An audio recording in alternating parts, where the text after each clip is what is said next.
Hello and welcome to Sticky Notes, the classical music podcast. My name is Joshua Weilerstein, I'm a conductor, and I'm the music director of the Orchestre National de Lille and the chief conductor of the Aalborg Symphony. This podcast is for anyone who loves classical music, works in the field, or is just getting ready to dive into this amazing world of incredible music. Before we get started, I want to thank my new Patreon sponsors, Susan, Peter, Jerry, Nicholas, Gregory, Gail, and all of my other Patreon sponsors for making Season 10 possible. If you'd like to support the show, please head over to patreon.com/stickynotespodcast. And if you are a fan of the show, please just take a moment to give us a rating or review on Apple Podcasts. It is greatly appreciated. I have just returned back from 2 wonderful weeks with the Aalborg Symphony, doing a program of Mahler's 4th Symphony and Pavel Haas's Unfinished Symphony with Mia Persson as the soloist in the last movement of the Mahler. And then we did a program of all this late Romantic music, Brahms 4, Strauss' Second Horn Concerto with Stefan Dorr, the solo horn of the Berlin Philharmonic, and 2 overtures by Zemlinsky and Ethel Smythe. It was a really fantastic 2 weeks, and next week I will be going to Stockholm to repeat the Mahler 4 and Pavel Haas program, so I really can't wait for all of that. For today, I've got a really fun episode that was sponsored in my fundraiser last year by Michelle, who requested Smetana's My Vlast. I really hope that you enjoy this episode.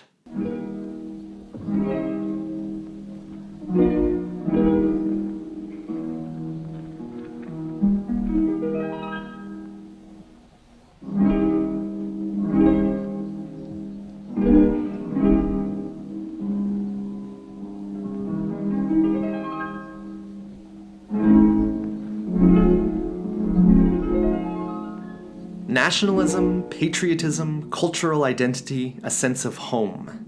These are concepts and ideas whose popularity have ebbed and flowed throughout history. Nationalism has been seen as a natural expression of cultural identity and pride, and it has also been seen as the core of virulent racism and xenophobia. Patriotism has been used as a cudgel by all sides of the political spectrum for good and evil, and a sense of home has led to cultural explosions and also to some of the bloodiest wars of all time. For Bedrich Smetana, these concepts were extremely multi-layered. He was a proud Bohemian nationalist for much of his life, but he also barely spoke Czech. German was the lingua franca among educated classes in Prague. And he was also disenchanted with the Prague musical establishment, due to their cool reception of his Wagnerian/Listzian style. He even left Prague for a time to work in Gothenburg, Sweden, writing curtly to his parents, quote, "Prague did not wish to acknowledge me, so I left it." But only 6 years later, he wrote again to a friend, quote, "My home has rooted itself into my heart so much that only there do I find real contentment. It is to this that I will sacrifice myself."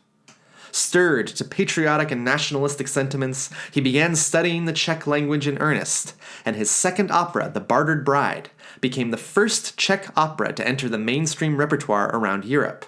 It was a piece fully in the Czech style. And even though Smetana struggled at home to the end of his life with different members of the Prague musical establishment who felt he was a Wagnerian intruder at heart rather than a true Czech composer, he is still thought of today as, in a sense, the founder of the Czech national sound.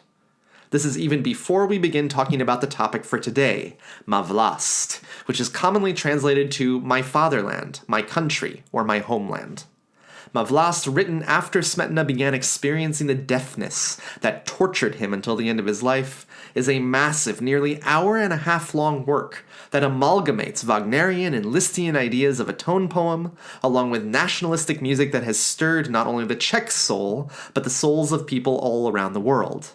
As Semyon Bychkov, the great Russian conductor and current music director of the Czech Philharmonic, says, quote, "The core subject of this piece is home, and the meaning of home.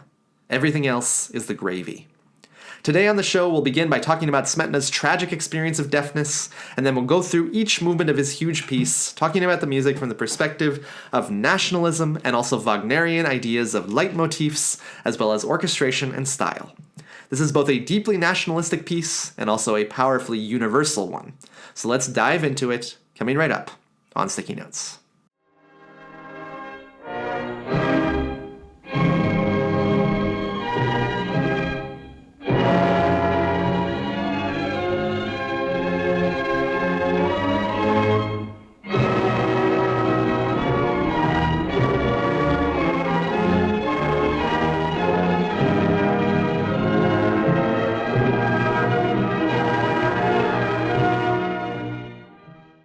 quote, "It was in July that I noticed that in one of my ears the notes in the higher octaves were pitched differently than in the other, and that at times I had a tingling feeling in my ears, and heard a noise as though I was standing by a mighty waterfall. My condition changed continuously up to the end of July, when it became a permanent state of affairs, and it was accompanied by spells of giddiness, so that I staggered to and fro and could walk straight only with the greatest concentration." Smetana is describing July of 1874, the moment that he began to lose his hearing, and also the moment that he began what was going to become My Vlast. Smetana described, quote, "a wild cacophony in his ears, and shrieking demons in a furious rage, and they tortured him until the end of his life. He wrote to a friend that a ceaseless rushing filled his head, and was stronger when his brain was at its most active, i.e. when he was composing."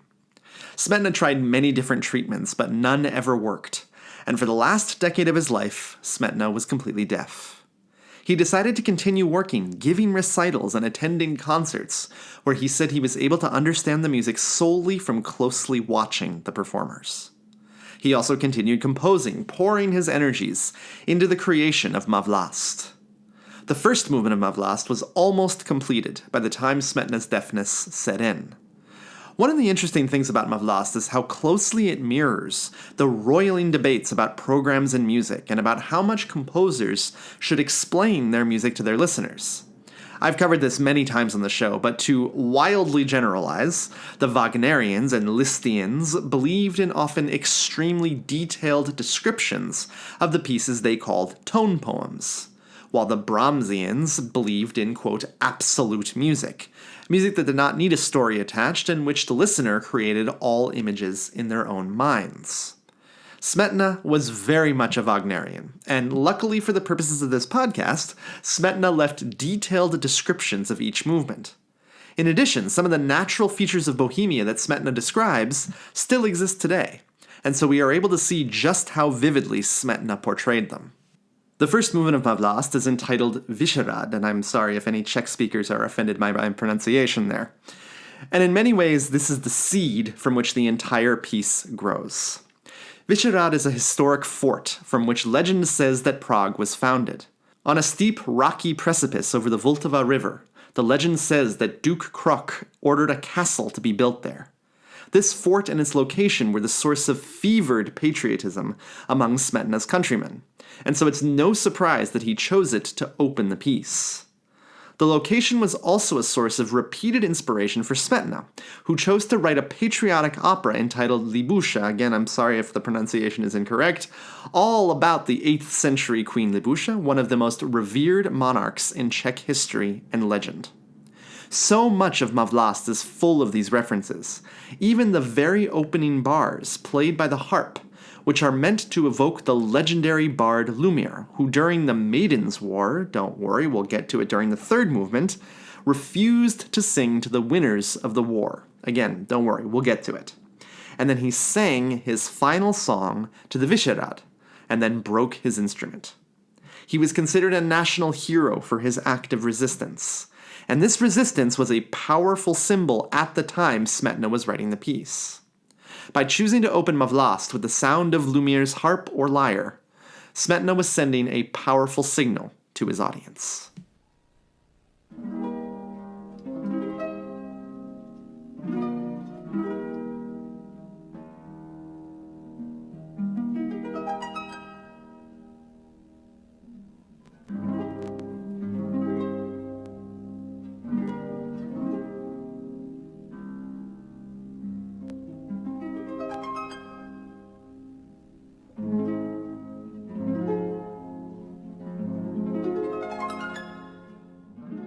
The important thing to remember in this opening cadenza, besides that it is a gorgeous way to start off a journey through Czech legend and history, is that the opening motive is the notes B-flat, E-flat, D, B-flat.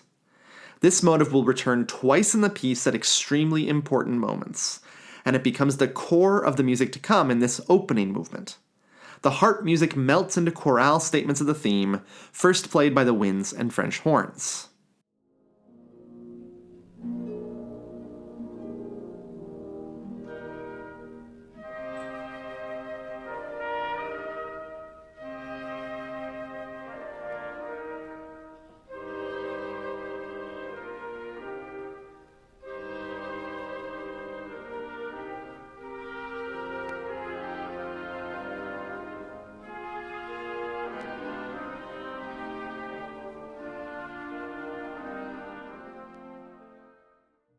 As the theme becomes increasingly passionate, more and more instruments are brought in, until finally we reach a full-bodied version of the chorale theme, led by golden, pealing brass. The majesty and dignity of this music is profound.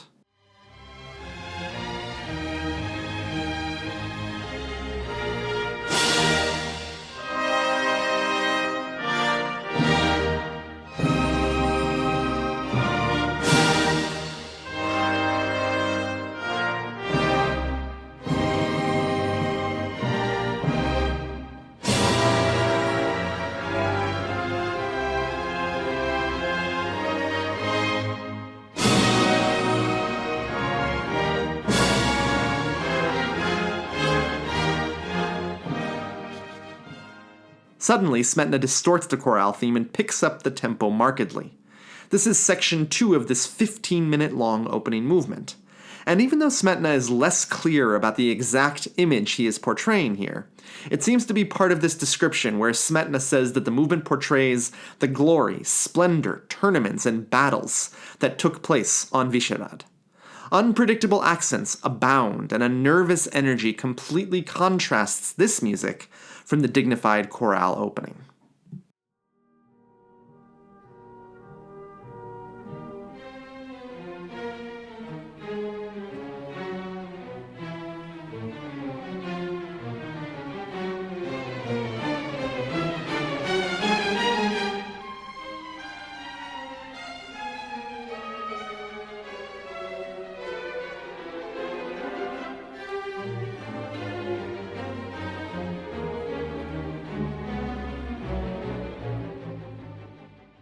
At first, despite the nervousness of the music, triumph seems to reign at every climactic moment.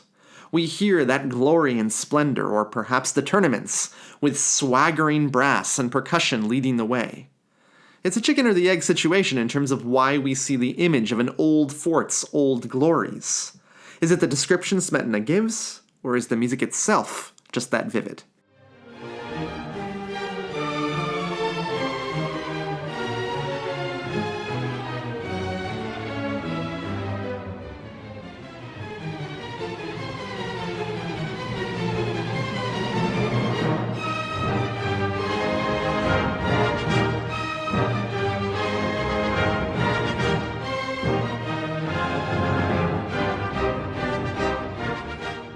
Very gradually, the music picks up more and more speed.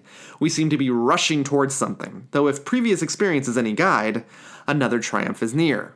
Smetana even includes a folksy theme that in my ear instantly reminds me of the Ode to Joy from Beethoven's Ninth Symphony.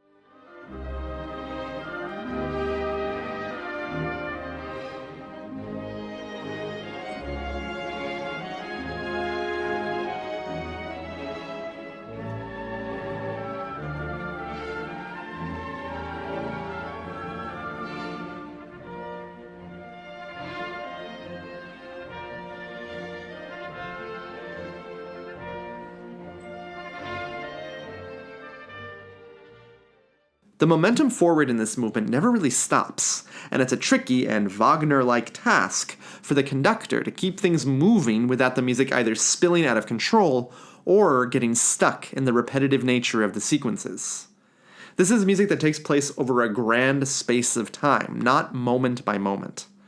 And it finally culminates in the fastest music we've heard yet, music of wild triumph and glory.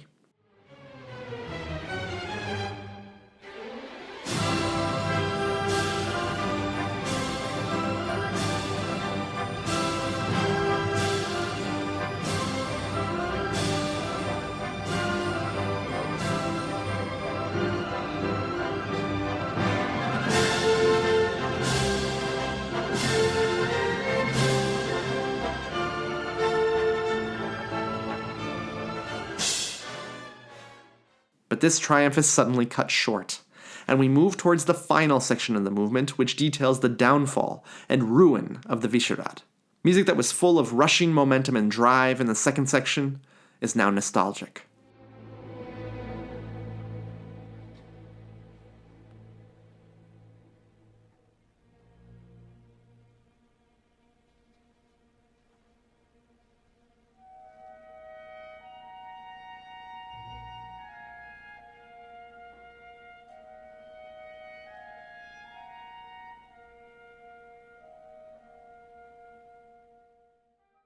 The chorale theme returns, now more weathered than it was before, as if we are now looking back at it rather than experiencing it at its zenith.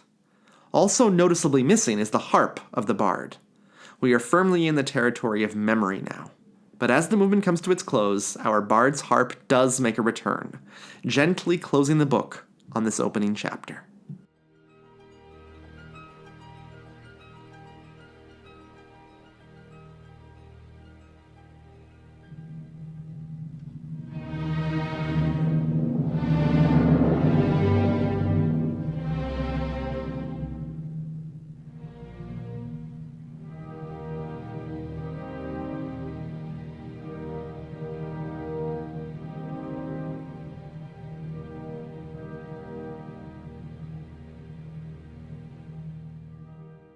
The second movement of Vlast is far and away the most famous movement of the piece, and is often the only way many audience members know Smetana's name.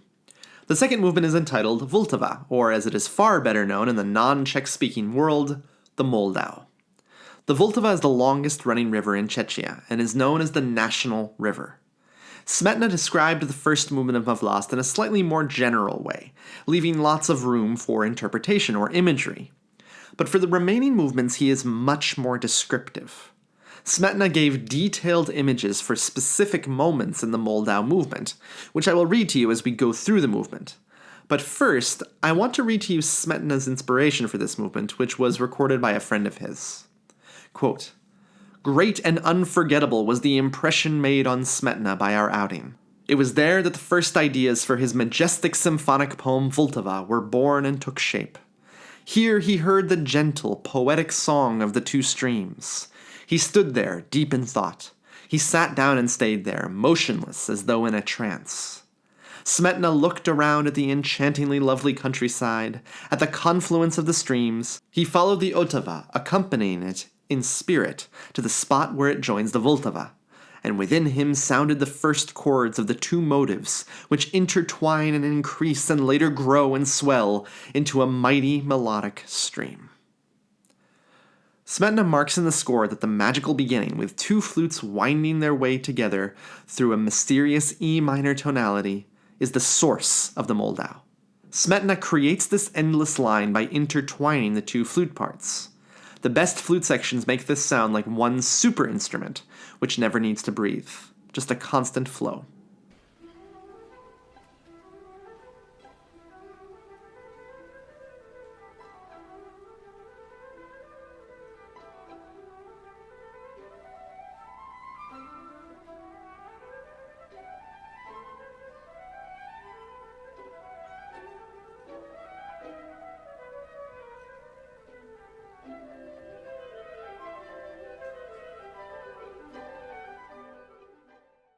Clarinets and then violas join the flutes as the main theme begins, a theme that is famous all over the world.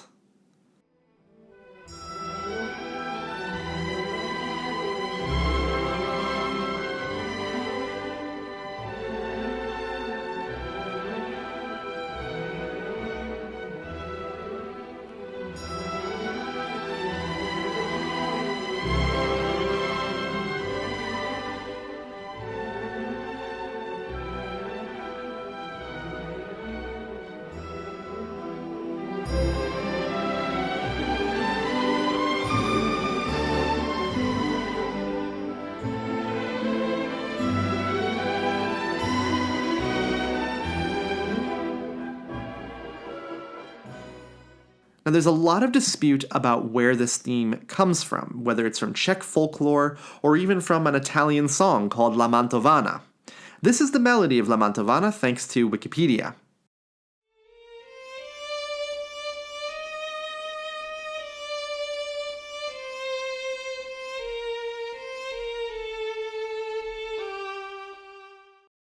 Now, this theme was taken up by musicians all over Europe, wherever the source was, and adopted into folk songs in multiple countries. In 1888, it was set by Samuel Cohen as the Zionist national anthem, and it is now the national anthem of the State of Israel. Amazingly, for this little tune, which we aren't really sure where it came from, this music seems to come from everywhere, inspiring generations of musicians and listeners, whichever country they are in.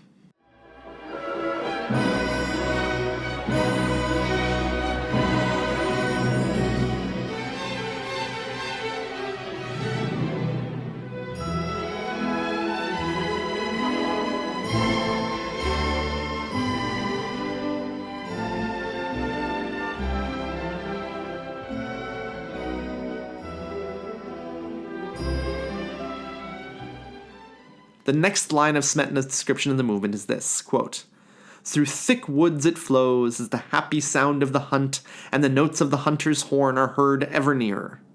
Naturally, the music shifts here, as things become much more martial and powerful. But the flow of the river never stops, and those 16th notes that began the movement now rush along in the violins underneath that hunter's horn.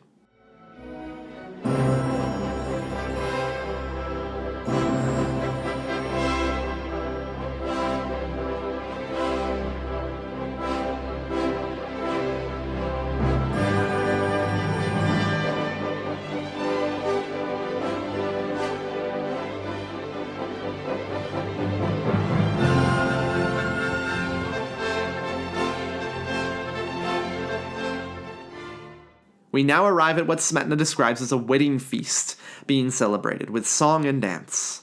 This music is rustic, raucous, and the most explicitly folksy music that we have heard so far. The flow of the river stops as we seem to have paused our boat ride to witness the celebrations.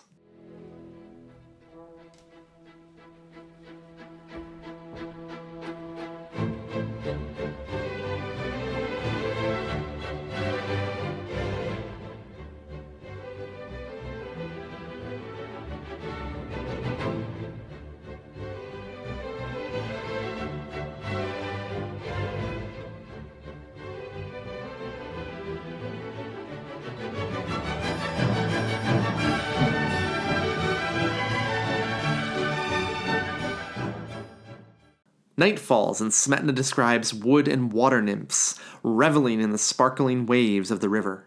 The flow of the river returns in the flutes, but riding over the top of them is a magical and ethereal line played by the strings. The music shimmers as we are taken into this fantasy world that nevertheless seems utterly real.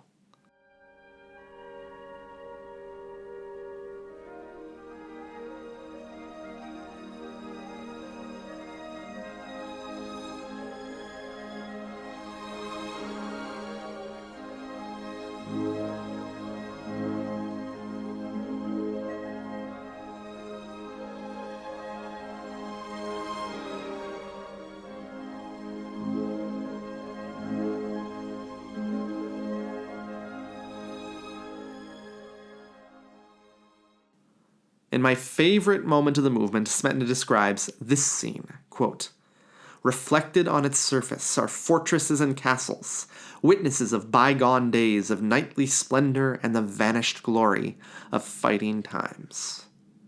Very softly, the brass play military marches that we can only perceive as filtering through the shadows and shimmers of the music that is already present. It's almost a visual effect done through music, and it is one of the most brilliant moments in the score.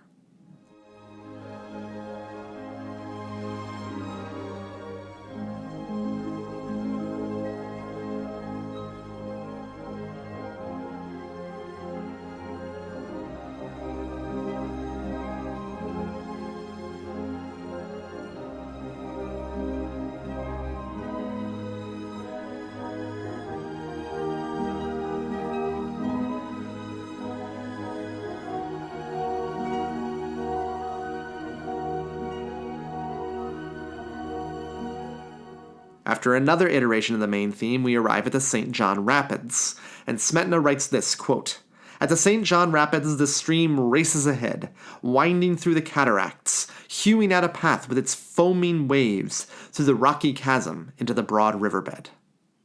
Naturally, things become much more stormy here, but interestingly, Smetana doesn't speed up the tempo. Instead, he adds fast triplets and huge crescendos in the timpani to portray the churning waters of the rapids. This, plus a version of the Moldau theme played by the intimidating trombones, is all we need to create the feeling of the rushing water. And as the rapids become faster and faster, Smetana doubles the note values of the strings as well, until we are rocked by the massive power of the river.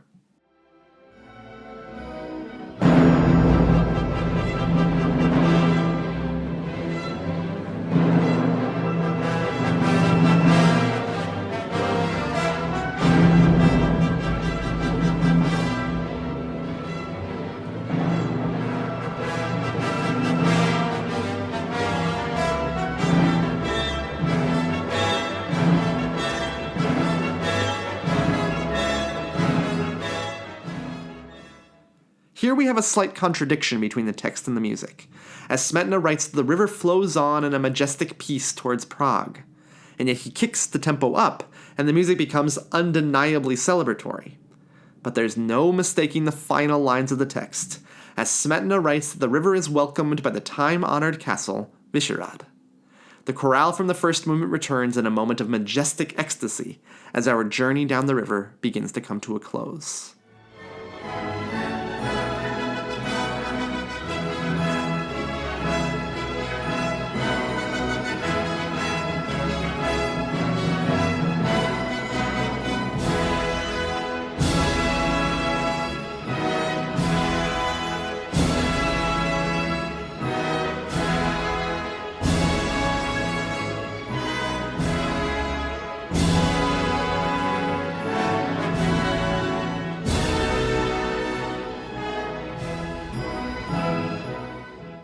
The final line says, quote, "Then it vanishes far beyond the poet's gaze."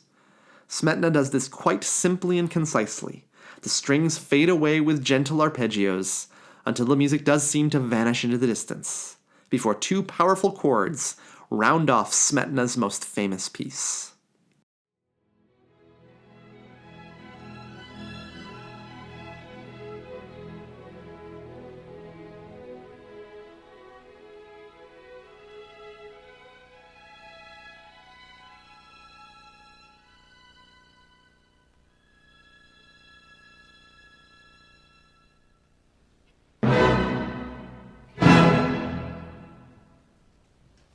The third movement also features an extremely detailed description from Smetana, and it also is a description of the Czech legend, the Maiden's War.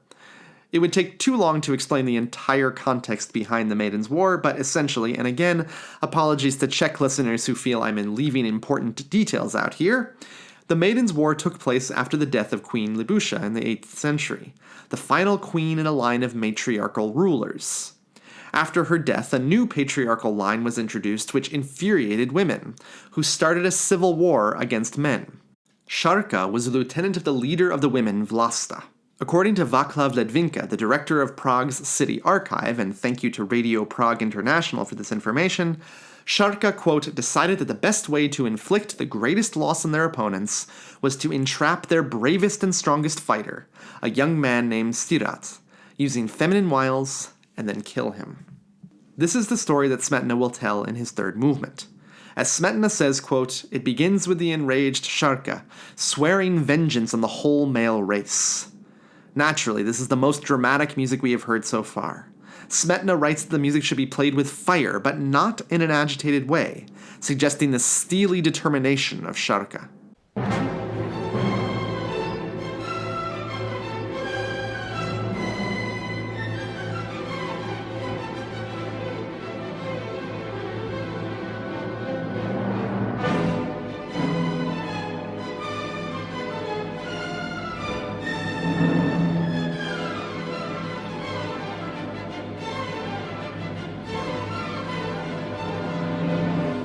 A new, slower section begins, but much more militaristic in nature. This is what Smetana describes as, quote, "From afar is heard the arrival of armed men, led by Styrat, who has come to punish Šárka and her rebellious maidens." It's fascinating how skillfully Smetana contrasts the wild passion and determination of the Šárka music with the more conventionally plodding music of the men.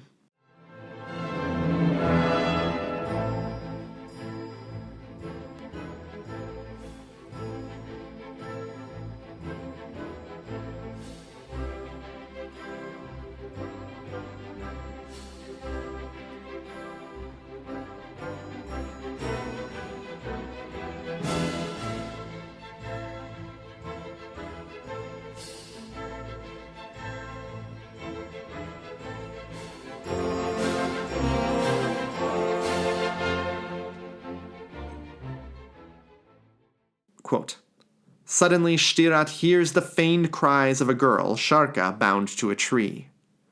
Smetana uses a clarinet to depict the cries of Šárka, and the cello section, I believe portraying Styrat, responds.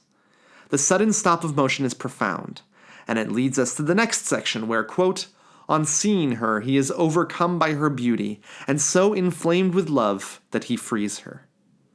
The melody that Smetana writes here is remarkably Wagnerian and Lisztian in its character. It floats along like one of the great characters in a Wagner opera, clearly portraying the enraptured Stirat. This is probably the most operatic movement of My Vlast, and Smetana takes full advantage of it.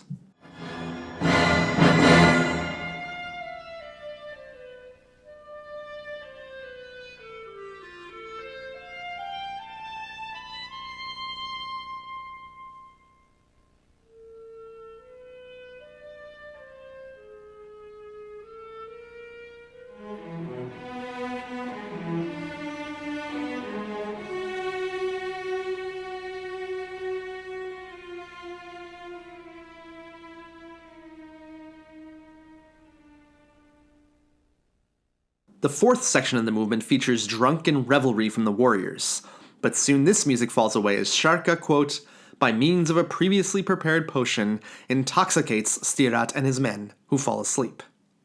We even get to hear the snoring of the men portrayed by the bassoon, droning away as the music seems to fall asleep itself.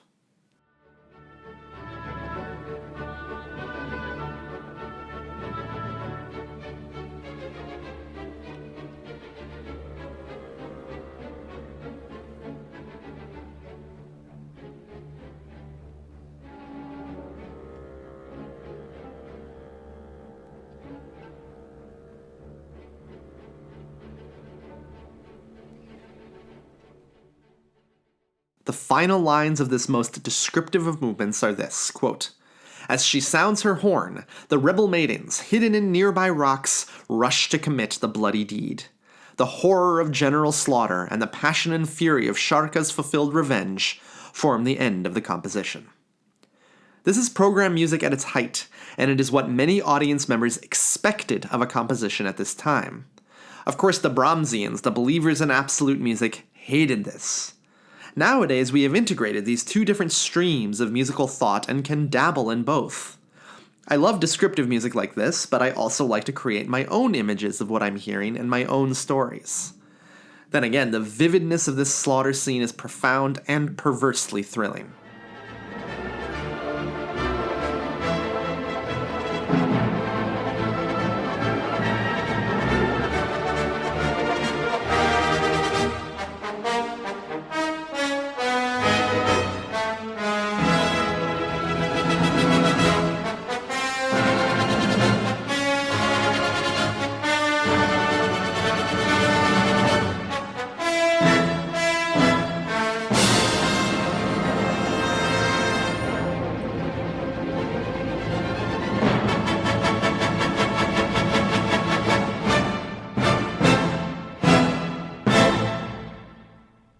As Václav Ledvinka says, quote, there is no historical or archaeological evidence to suggest that the war ever happened. It is a piece of mythology that was most likely created in the 11th or at the beginning of the 12th century by the chronicle Cosmos, based on the ancient Greek tale of the Amazon warriors and the war against the Amazons. Whether this story is true or not was immaterial to Smetana and the other revivalists of Czech culture during this period. As Ledvinka explains, quote, during the Czech national revival, all of these old tales and legends were romanticized to emphasize Czech culture and history. They were written into books, operas were made out of them, and thus they became part of our national consciousness and cultural heritage. The fourth movement of My Vlast is entitled From Bohemia's Woods and Meadows, and is less graphically descriptive than Sharka, though Smetana still left us with a detailed impression of the music. He wrote, quote, the opening resembles the strong impression experienced on going into the countryside, hence the powerful beginning with the emphatic chord of G minor.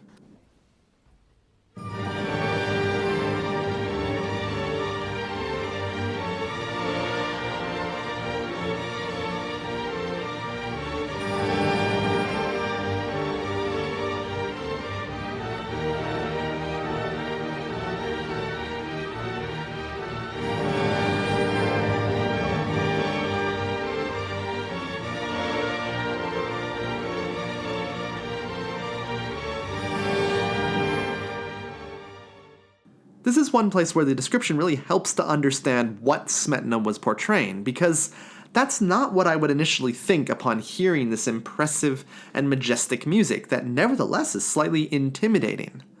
In some ways, I hear the opening of this movement as a continuation of the drama of Sharka.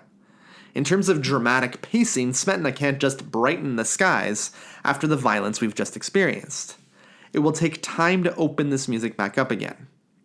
The second section, Smetana says, is in, quote, in G major, as if a naive country girl were going out.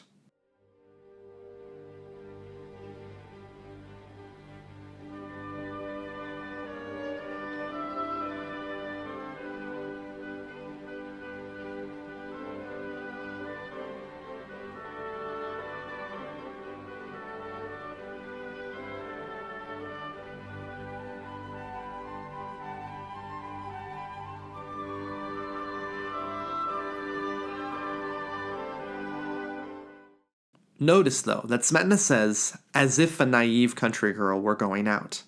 This is no longer a blow-by-blow operatic description of events. We are back to pictures that we can create in our mind's eye.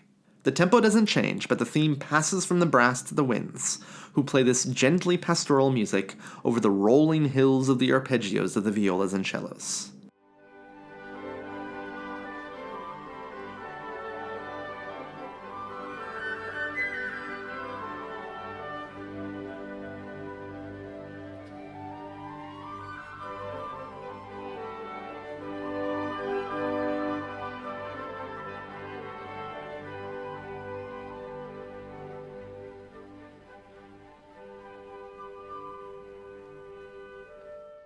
The next section is quite surprising, as Smetana suddenly starts a fugue full of chromaticism and mystery.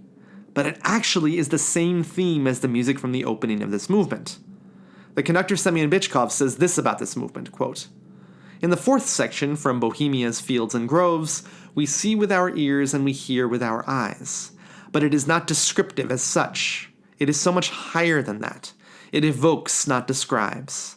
The tonal development is so often completely unpredictable.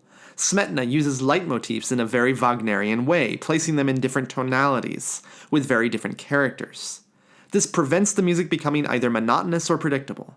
We are on a quest to reveal something we think we know, presented in a way that is completely different, even though melodically it may be exactly the same.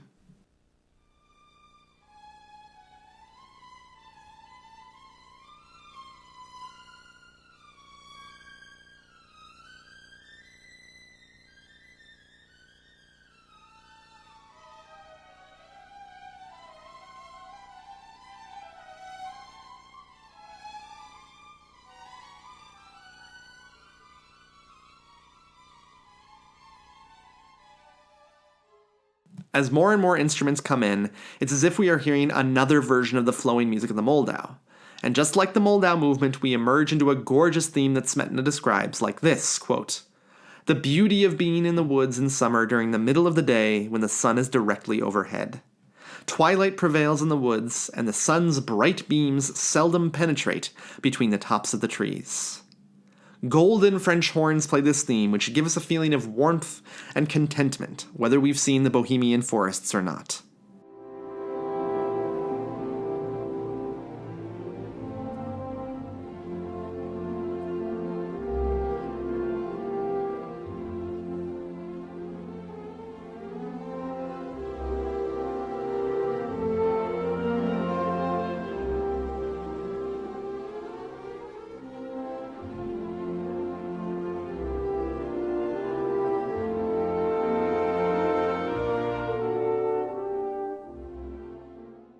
Now humor joins us as Smetana interrupts this reverie with music that he describes as a quasi-polka, followed by more rumination.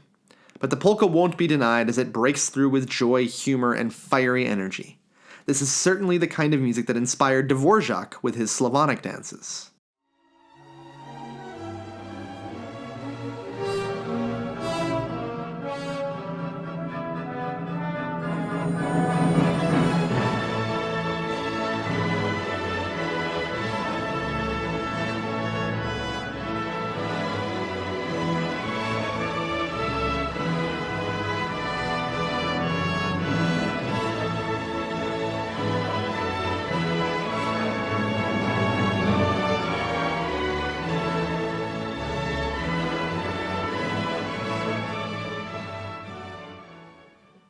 The intimidating music from the beginning returns, but now it is transformed into the blazing light of the sun poking through the trees as it seems to rise out of the forest in a dramatic crane shot.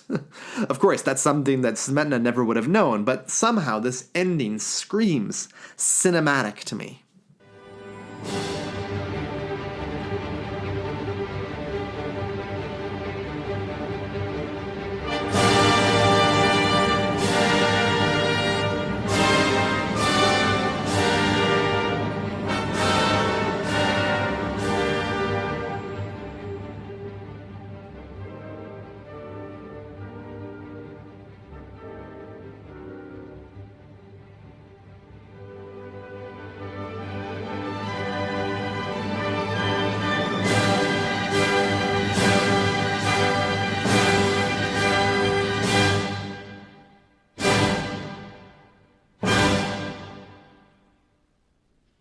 This is the original ending of My Vlast, but after a break of 4 years, Smetana returned to his epic tale, and completed My Vlast with 2 more movements, both of which are related, and which tell us a lot about the nationalistic movement of the time. The 5th movement begins with these notes.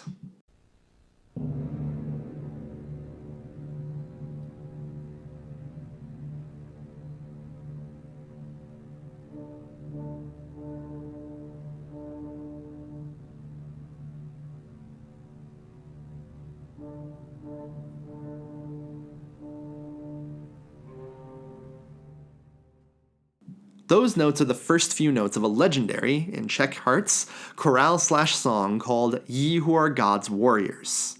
Here's a clip of the beginning of the song.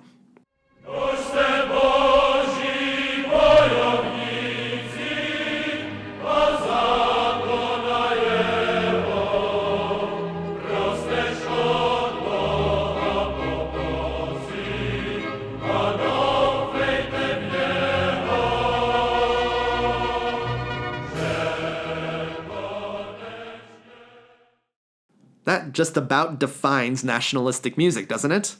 Well, this song comes from the period of the Hussite Wars. The Hussites were at war with the Roman Catholic Church from 1419 until 1434, resisting the rule of the Church and its imposition of the Catholic religion. The Hussites have been described as proto-Protestants, but their beliefs aren't so much what matters in terms of Czech pride. The Hussite community made up most of the region of what was then called Bohemia, and in an age where the Bohemian population was once again ruled by an outside force, the Habsburgs, they were a powerful source of nationalistic pride and symbolism. No one in a Czech audience would have missed this theme and what it was referencing, and this theme makes up much of the musical material of the last 2 movements. This movement in My Vlast, which is called Tabor, after one of the factions, one of the more radical factions of the Hussites, begins in mystery, almost as if the chorale is emerging from the ground.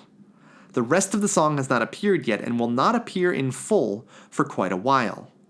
But a massive crescendo builds to a powerful statement of not only the first 4 notes, but a slight continuation of the theme itself. Smetana said this about the music, quote, "The whole composition is based on this majestic chorale. It was undoubtedly in the town of Tabor, the seat of the Hussites, that this stirring hymn resounded most powerfully and most frequently. The words of the old chorale inflamed the combatants, but spread terror in the ranks of the enemy."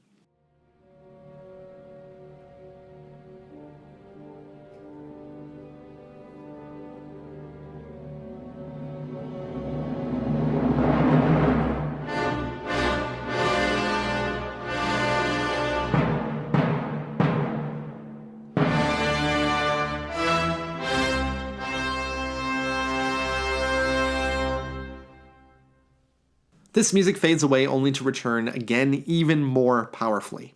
And this is the music that makes up the first section of this 2-part movement. The final part of the song finally appears at the end of this first section, as if the whole thing has been cut out of the rock and is finally ready to inspire the Hussites to victory.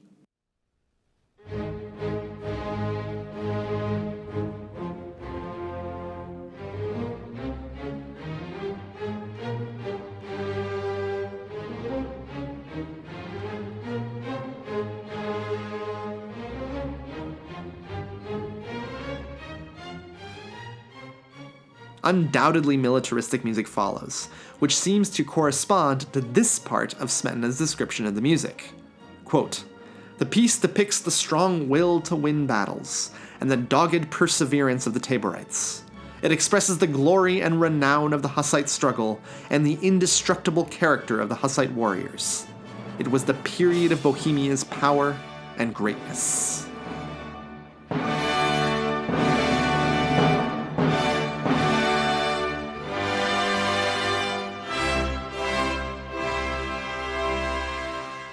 If this slow and powerful music served as an introduction, it was a massive one. And now the struggle and drive of the Hussites will be depicted in some of the fastest music we have heard in the piece. Once again, just about every single note of the music is based off of Ye Who Are God's Warriors, now just in a much faster tempo.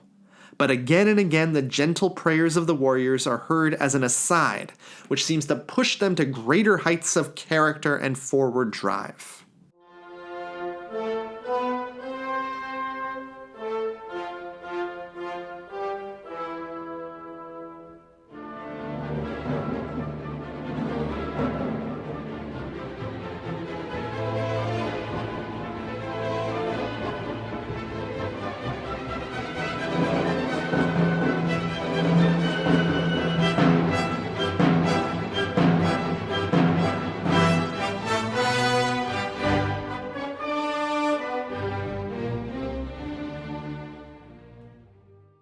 In an incredible moment, Smetana takes a cliched chord progression that you would recognize immediately, but by stretching out the time it takes to achieve it, he creates a remarkable sense of drive as well as grandiosity. Basically, the two elements it takes to write effective militaristic or nationalistic music. I also think that this is a surprising homage to the music that runs through Schubert's Ninth Symphony, full of sequences and bouncing rhythms.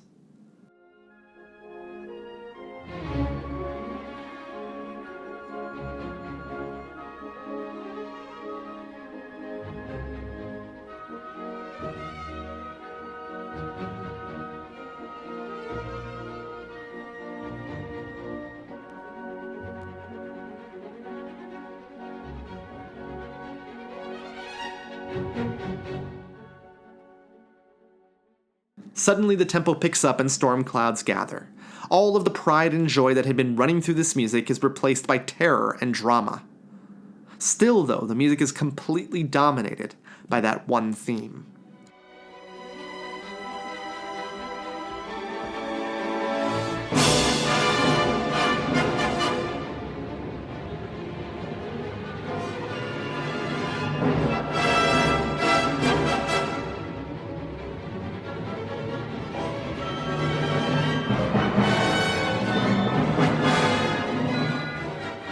And finally, we hear the entire theme, inescapable this time, blared out over the rushing strings.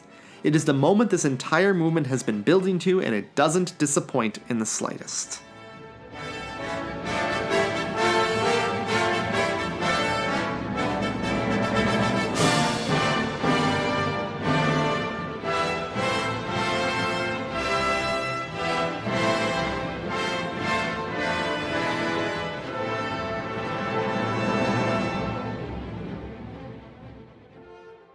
Everything drops back again, but it is obvious to everyone that this is just a lull in the action, building to the final push, and a long build-up begins. It's like we can see the front lines and we are rushing towards them, not with fear, but with glee. This is undeniably nationalist and defiant music. Music that would have been laden with symbolism for Smetana's listeners.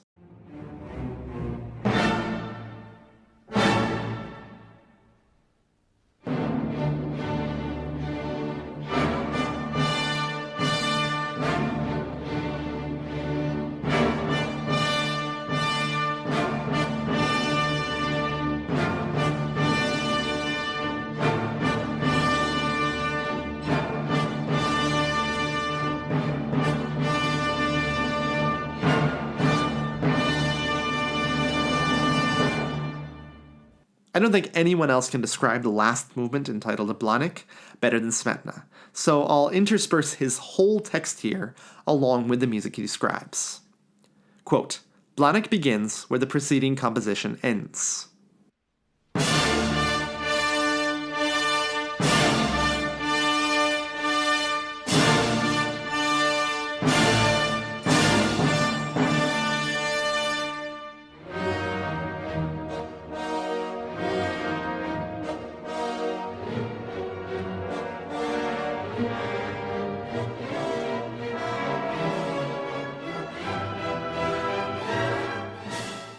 But just after this moment, Smetana develops the God's Warriors theme in an almost Beethovenian way. Very rarely is any composer so focused on just one motive, and he keeps digging at the God's Warriors theme to see if he can get anything more out of it. Smetana described the music this way, quote, "Following their eventual defeat, the Hussite heroes took refuge in Blanik Mountain near Tabor, where, in heavy slumber, they wait for the moment they will be called to the aid of their country."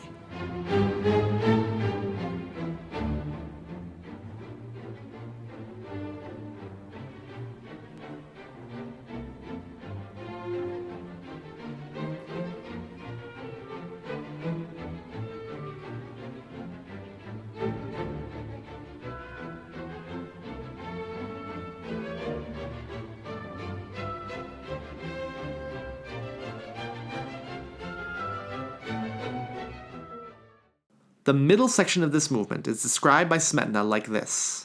Quote, "As a brief intermezzo, we hear a short idyll, a description of the Blanik region where a little shepherd boy plays a pipe while the echo gently floats back to him." Now this is absolutely gorgeous music, bringing us back to the character of the music that we heard in the fourth movement.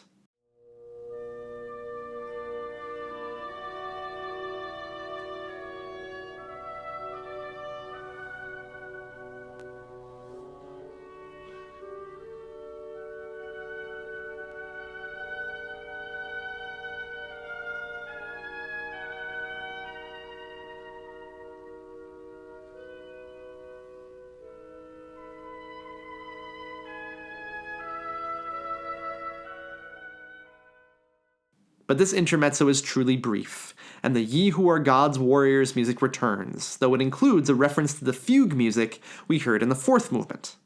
In my mind, Smetana is connecting this warlike music with the pastoral music, as a sort of symbol that the two are intimately connected, and that one cannot exist without the other.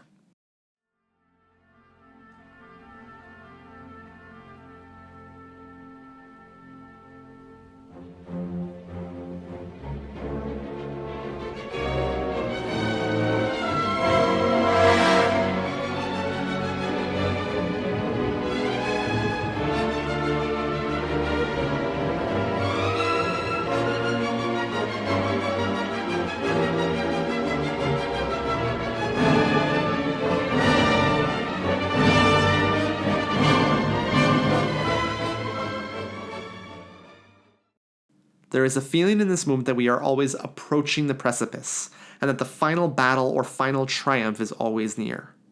The next section of the movement features driving triplets, and yet Smetana manages to keep the feeling of anticipation alive. Like all great composers, Smetana uses repetition to create excitement, not dullness.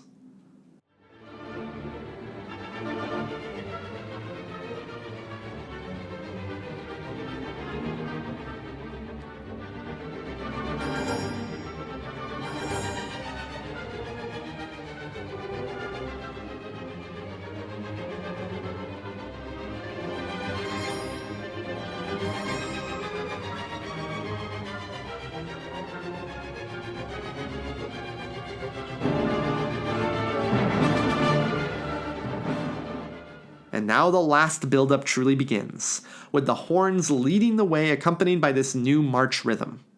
At first it sounds extremely innocently triumphant, but it is yet another reference to the song, Ye Who Are God's Warriors. It is the third line of the text which says, quote, "And that you'll always be victorious with him," meaning God.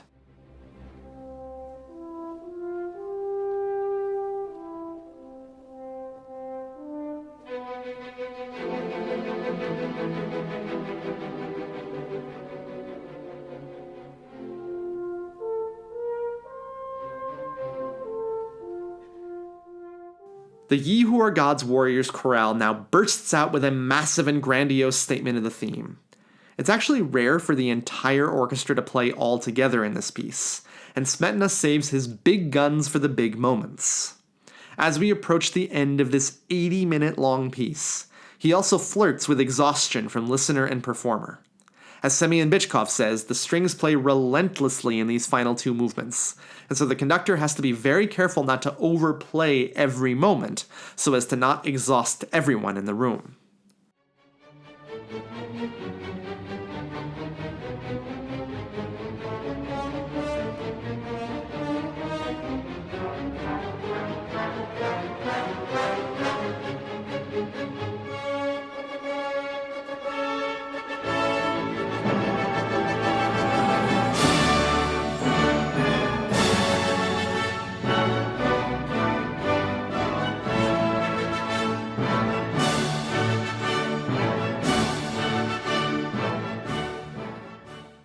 One interlude later, and Smetana starts to collect his puzzle pieces to bring everything together. We hear fragments of the Ye Who Are God's Warriors chorale, music that vaguely reminds me of the Ode to Joy from Beethoven's Ninth Symphony, and military fanfares and the trumpets. And if this movement has dragged at all or felt a bit diffuse, Smetana makes it all worth it in the end, by bringing together the Ye Who Are God's Warriors chorale along with the Vyšehrad chorale. Smetana comes full circle with this truly uplifting ending, which should stir the soul of anyone, whether they are Czech or not.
So is this piece a work of pure nationalism? In a post-World War II world where uncontrolled nationalism has been seen, I think rightly, as dangerous, it is easy to dismiss this piece as a relic of its time. But there are two final perspectives I want to add as we close the show today. The first is a live Czech Philharmonic performance that was done in 1939, just after the Nazis had occupied Czechoslovakia. We actually have a recording of this performance, which the Nazis allowed to go ahead, and the Czechs in the audience took the opportunity to turn this entire performance into an act of defiant protest. The audience roared at the end of every movement, and the end of the piece elicited a minutes-long standing ovation, followed by a spontaneous singing of the Czech national anthem. We don't have the national anthem part of that recording, but here's the end of the piece on that recording. It makes quite the emotional impact.